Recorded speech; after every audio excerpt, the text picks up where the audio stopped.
கிறிஸ்துவுக்குள் மிகவும் அன்பானவர்களே, தினம் ஒரு தூதன் வழியாக உங்களை சந்தித்து உங்களை வாழ்த்தி ஆசீர்வதிக்கிறேன்.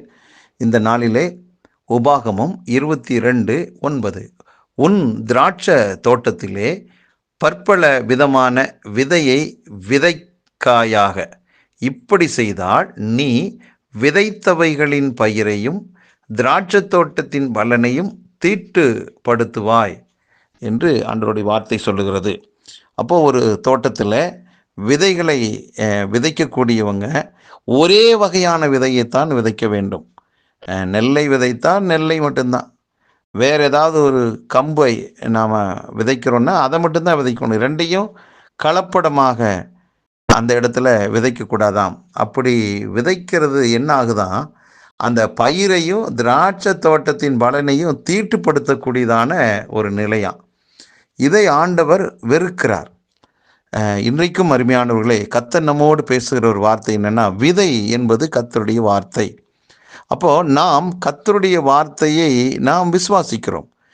கர்த்தர் எத்தனையோ வாக்குத்தத்தங்களை வைத்திருக்கிறார். எத்தனையோ விதமான ஆசீர்வாதமான நேர்மறையான வார்த்தைகளை ஆண்டவர் ஏராளமாக வைத்திருக்கிறார்.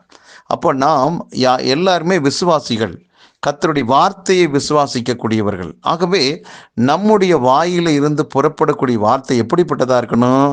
உப்பால் சாரமேற்றப்பட்ட, கிருபையுள்ள, உயிர்ப்பிக்கிற, கட்டி எழுப்புகிற அப்படிப்பட்ட வார்த்தைகளைத்தான் நாம் பேச ஆண்டவர் விரும்புகிறார். முடியாது, ஆகாது என்று எதிர்மறையான வார்த்தைகளை ஆண்டவர் விரும்பவே இல்லை. ஆகவே இன்றைக்கு ஆண்டவர் என்ன சொல்கிறாரு, உன் வாயிலிருந்து நல்ல வார்த்தைகளாகிய என் வாக்குத்தத்தங்கள், என்னுடைய வார்த்தைகள் வரட்டும். அதே நேரத்தில் அதை விட்டு கொஞ்ச நேரம் கழித்து அவ்விசுவாசமான, வேதத்துக்கு ஒத்து வராத, ஆண்டவருக்கு பிடிக்காத, சித்தமில்லாத வார்த்தைகள் ஓ வாயிலிருந்து எழும்பவே வேண்டாம், வரவே வேண்டாம். ஆகவே நேர்மறையான கர்த்தரின் வார்த்தையை மட்டுமே விதையுங்கள். அதையும் ஆலயத்துக்கு வந்து விதைச்சு விட்டு வீட்டுக்கு போன பிறகு வேறு விதமான, வேலைக்கு போன பிறகு சூழ்நிலையை பார்த்துட்டு வேறு விதமான அவிசுவாசமான வாயின் வார்த்தைகளாகி அந்த விதைகளை விதைக்கக்கூடாது என்று ஆண்டவர் விரும்புகிறார். அப்படி விதைக்கிற போது என்ன ஆகுது அப்படின்னா, பயிரையும் இழப்போம், அந்த தோட்டத்தையும் இழப்போமா, அது எல்லாவற்றையும் தீட்டுப்படுத்துமா. ஆகவே ஒட்டுமொத்தத்தில் நம்முடைய வாழ்க்கையே வீணாக போயிடும்.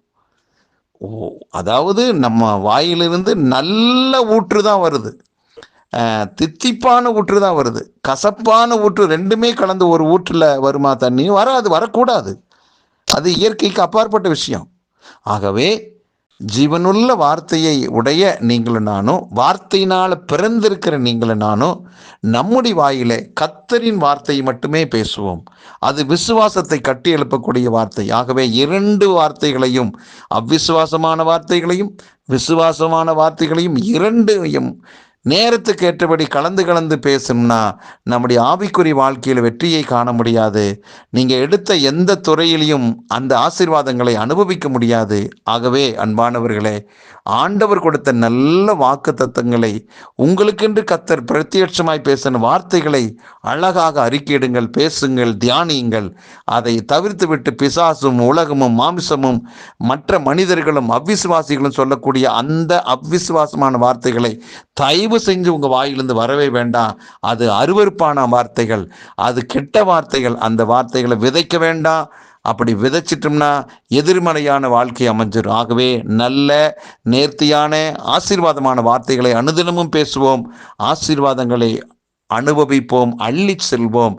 கர்த்தருடைய நாமம் நம்ம வாழ்க்கையில் மகிமைப்படுவதாக. நல்ல பிதாவே, அருமையான இந்த நல்ல வேலைக்காக நன்றி. எங்களுக்கு நீர் கற்றுக் கொடுத்த நல்ல வார்த்தை, நலமான வார்த்தைகளை, நல்ல வார்த்தைகளை அனுதினமும் எங்கள் வாயிலிருந்து பேசட்டும். ஆமாண்டவரே, அப்படிப்பட்ட வார்த்தையில் நீ பிரியமாயிருக்கிறீர்.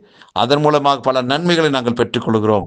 அப்படிப்பட்ட நன்மைகளை எல்லாரும் பெற்று சுகவாழ்வு வாழ்வார்களாக, பலனடைவார்களாக, நன்மையை கிருபை அவங்க வாழ்க்கையில் தொடர்வதாக, இதுவரை பார்த்திராத அற்புதங்கள், அடையாளங்கள் தனிப்பட்ட வாழ்க்கையில் குடும்பத்தில் நடப்பதாக, உலக மக்களுக்கு இவங்களுக்கு வித்தியாசமாக வாழத்தக்கதான ஒரு உயர்வு ஆண்டவரே இதை கேட்டுக்கொண்டிருக்கிற எல்லார் மேலும் வருவதாக என்று சொல்லி மனதார் வாழ்த்தி ஆசீர்வதிக்கிறேன். இயேசு கிறிஸ்துவின் நாமத்தில் ஜெபிக்கிறேன் நல்ல பிதாவே, ஆமென். நன்றி.